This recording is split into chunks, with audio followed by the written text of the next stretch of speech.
Alright, I'm driving home. Watching a lot of videos, people talking about whether there's going to be World War III with China, and then they've seen it pulled in the war games between the United States. The generals, they do a war game, what happens if, and then they run out kind of like a chessboard, the scenario, it's called a war game.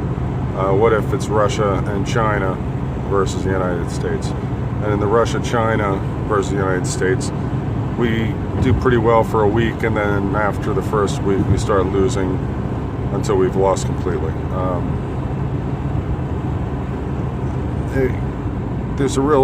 got a real problem with the scenarios that people are proposing. One of which being Russia and China have no interest. Russia has no interest in siding with China. They're actually competitors. The United States and Russia are not competitors, so therefore Russia would do well if China lost a war. The second is China to its west, countries like Burma and Tibet and Mongolia and everybody else, Vietnam, Thailand, Cambodia. China has abused the hell out of all of them. Utterly and totally abused the hell out of all of them. They claim Mongolia is, in ancient times was a province, so therefore, it belongs to them, so that's okay that they took half of it. Well, they only were able to take half of it, and the fact is that at one point in history, Mongolia had taken over all of China. So it's kind of, apples or, tomatoes or tomatoes. It was one big province owned by Mongolia. Mongolia was never owned by China. Tibet, everybody remembers hopefully everybody remembers the bumper stickers, Free Tibet. They went in there, just rolled tanks into a weak, very pacifist country and utterly destroyed it. Burma, same thing. They've got a real vicious dictator, and he has no interest in any of it. Korea, who are they going to side with? They're going to pick the United States. And then you've got the entire South Pacific, the South China Sea, basically from the Baltic Straits and the Bering Sea all the way down to Antarctica, where China has screwed with everybody. They built their crappy little homemade islands all the way down through, the South China Sea, claiming that historically, it was never historically anything. They've never owned anything off their coast. Taiwan has built up its navy and its defenses. Japan has, Singapore has, Philippines has. They're all kind of fuzzy little critters like ducks, but you get enough ducks and those round beaks start to hurt. Australia's been pushed around. New Zealand. Everybody's shipping has been screwed with. Everybody's fishing. Their coastal fisheries are all been depleted by the Chinese factory ships. Everybody's kind of sick of it. So when it comes to, is a war coming with China, I do believe that the Chinese understand this, and it was never their intention to go to war. And to draw an analogy, my younger days when I used to run a cattle farm, you'd be trying to put cows on a truck to move them, or in a trailer. So you build a cattle chute, and it's kind of big and open at one end, and not very, the animals aren't very fearful of walking into that.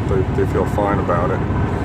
But then it's kind of tapers down and tapers down and tapers down until eventually it's about 24 to 30 inches wide at the most, so that they have to actually squeeze through it, and that way they can't turn around, and they're stuck in the position. They're stuck going in one direction, and then you put gates in there, gates and bars, things to keep them from backing up, so that once they're in, they're trapped, and then you just keep poking them until they get where you want them to be. And that's kind of what China does. You want the cows in the pen, so you throw some enticement in there. You throw some grain, you throw some corn, some hay, some whatever you got, and the cows go in, and then they're closed in behind, but they're happy. It's all good. It's mutual. You wanted them there. They wanted some corn. It's all good. And then you kind of work them in, and eventually they're into the chute, and you kind of keep them moving, keep the enticements going, and then eventually they're stuck. And that's kind of China's plan on everything. We'll make some products, but they had no trade agreement with the United States, because for about 45 years they isolated themselves. They were a member of the UN. The only thing they ever did was voted negative to Taiwan being accepted as a country, and that was about the extent of their participation in world events. And then they had their Cultural Revolution. The entire country went into turmoil. By the late 70s, early 80s, it was settling out. They started building up some kind of industry. They enticed Nike to move over, Nike to start making shoes. Playing different games, petitioning Congress to approve the importation of Chinese products such as Nikes, also having things made in China and then shipped around to a friendly nation that had some kind of trading agreement, repackage them, then ship them over, and then but they were slowly building up different lines of goods and getting them into this country. So they had built the chute, they had built Big Corral, and we were kind of nibbling around in there, and we weren't going any further. So they needed something better. That fell in their lap when AWACS aircraft crash landed on an island in the Pacific, and they had a ship closest. So instead of being more enticement, hey, we rescued your crew and we, whatever, they took them hostage. Bill Clinton needed some kind of diplomatic, something besides going to war, as he's being, impeached.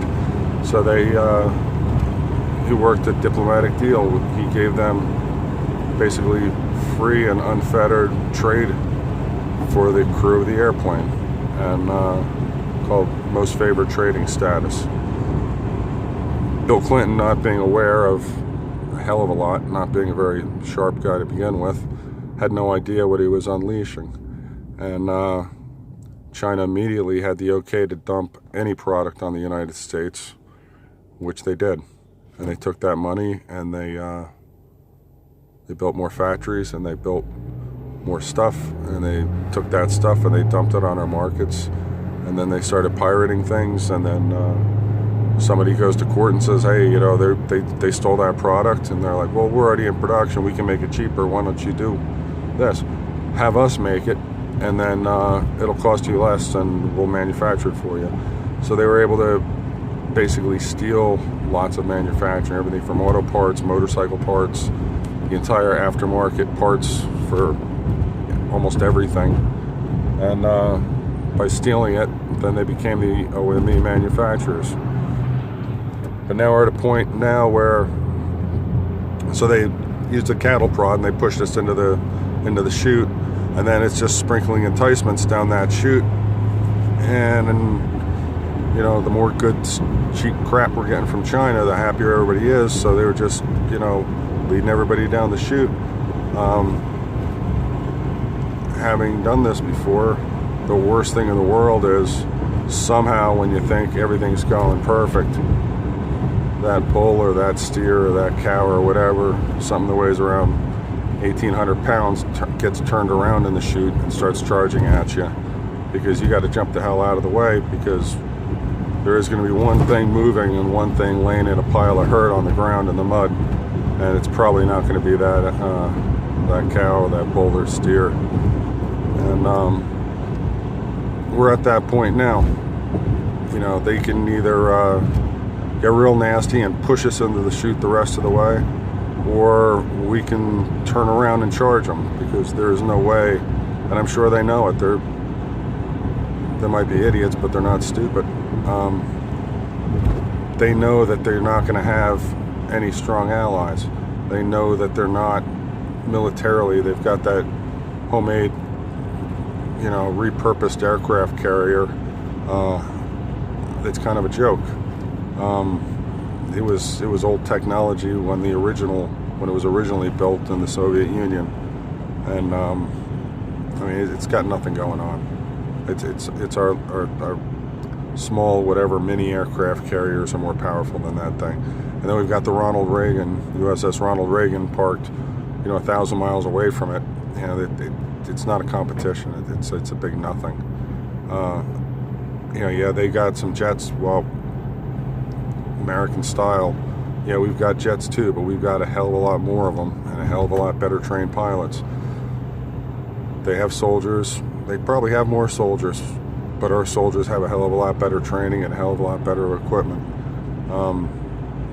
In every division, that's what you have. But the one thing that the United States has that they do not have is a command structure that works.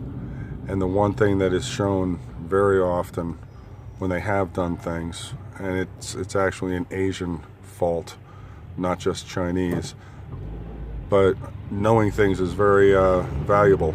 So you don't want to share your wealth, and you don't tell anybody what you're doing or what they are doing. They do it because they're told to, not because they know why.